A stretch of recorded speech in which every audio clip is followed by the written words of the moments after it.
You've probably heard about computer programming, but you may not know what it does. Computers are machines that can execute instructions. Programming is the process of writing those instructions. Programming languages are different ways that you can write those instructions, kind of like how speaking languages are different ways to communicate. And programming languages can be classified as being either high level or low level. Low level languages are easier for computers to understand than for humans. High level languages, on the other hand, are easier for humans but need to be compiled or interpreted for computers to run. Within high level languages, OOP, or object-oriented programming languages, are languages where many concepts are represented as objects. This video will give a basic idea on some of these concepts. Variables. Variables are usually letters or words that can be set to have a specific value. It's similar but not quite the same as in algebra, where variables are letters that stand in for an unknown number. In programming, variables can be either strings, numbers, or booleans. Strings are a type of variable that contain text. You need to put quotation marks around them so that computers don't confuse them for code.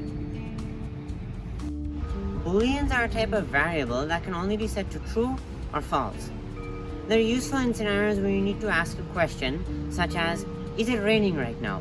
In this case, the answer is false. A conditional is a type of statement that checks things.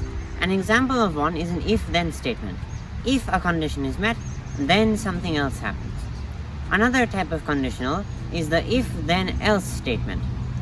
If a condition is met, then something else happens, else, or in the case that that condition isn't met, another thing happens.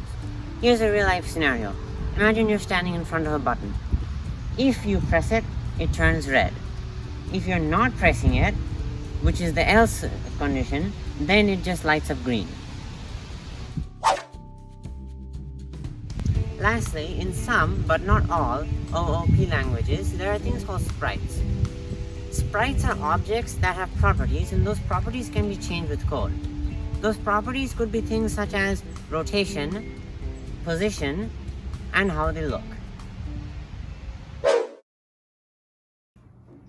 A combination of these simple concepts and some more advanced ones are all that are used to create your favorite programs and apps.